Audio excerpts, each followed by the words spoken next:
A asma, ela é considerada uma doença grave? Existe alguma vacina que evite complicações respiratórias em pacientes asmáticos? Você sabe por que o asmático é enquadrado como um grupo de risco para a Covid-19? Não? Então vem comigo, assiste esse vídeo até o final que eu tenho resposta para essas e mais perguntas logo após a vinheta.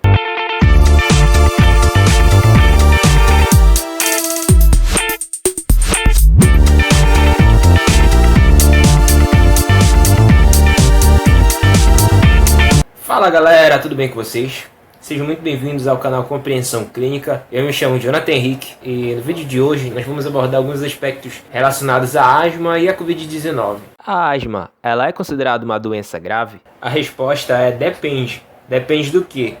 Depende da classificação de acordo com as diretrizes brasileiras para o manejo da asma. Então, de acordo com essas diretrizes, a asma ela pode ser classificada de acordo com a sua gravidade. Então, a asma ela pode ser dividida em asma intermitente, que é aquele tipo de asma que muitas vezes o indivíduo apresenta em determinado momento da vida. Não é aquela asma que tem episódios contínuos de crises asmáticas. E tem a asma que nós chamamos de asma persistente. E na asma persistente ainda tem a subdivisão, que ela pode ser leve, moderada ou grave. Na asma persistente é importante que se diga que se tem um intervalo determinado entre as crises asmáticas. Alguns parâmetros adotados, por exemplo, os sintomas, que na intermitente são raros, mas na persistente pode variar. E de acordo com a frequência desses sintomas, ela pode ser classificada como leve, moderada ou grave. Então, por exemplo, na asma persistente leve, a frequência dos sintomas geralmente são semanais, enquanto que na persistente moderada são diários, Na persistente grave, geralmente são diários ou contínuos, muitas vezes que não tem um intervalo específico entre uma crise e outra. Algumas vezes o paciente não relata melhora, e de acordo com a frequência desses episódios, nós podemos classificar a gravidade da asma. Nas asmas mais graves, o paciente apresenta certa limitação das atividades. A asma limita o esforço físico do paciente.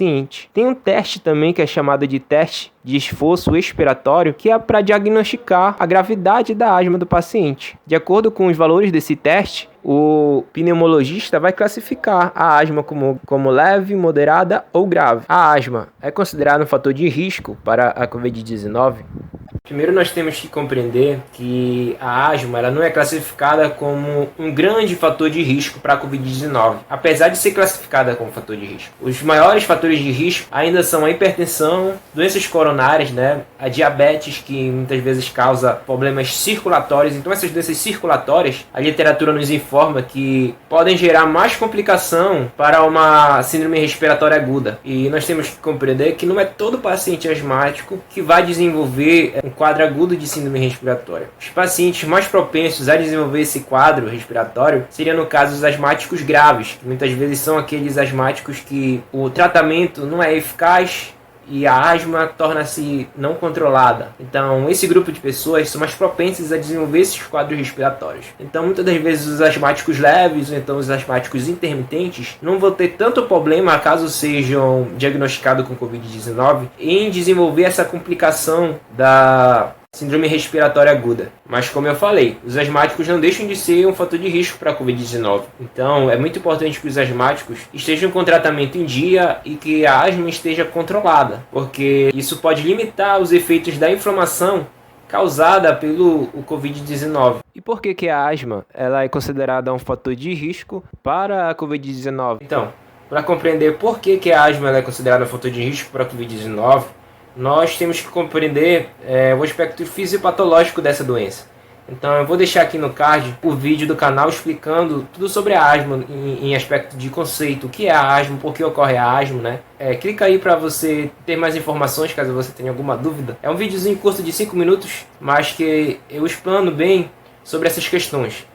Mas resumindo, o que é a asma? A asma é uma doença das vias aéreas em que o corpo ele reage de forma exagerada a um estímulo externo, seja um fungo, seja um ácaro, muitas vezes associada a uma alergia. Então essa reação exagerada gera uma inflamação nas vias respiratórias inferiores, que são os brônquios. E essa inflamação, ela compromete a passagem do ar, porque as vias respiratórias, principalmente as inferiores, os brônquios, eles vai ocorrer um estreitamento dessas vias. O ar não vai passar como deveria, Então muitas vezes o paciente apresenta até um grau de cianose. O paciente pode até ficar roxo porque não ocorre a oxigenação eficiente dos tecidos. E quando muitas vezes essa hipóxia é associada a um quadro de Covid-19 em que o paciente possui uma baixa saturação de oxigênio, isso pode levar sim ao óbito do paciente, porque pode comprometer a oxigenação dos tecidos. O asmático deve parar o tratamento com corticoide inalatório caso seja diagnosticado com a Covid-19.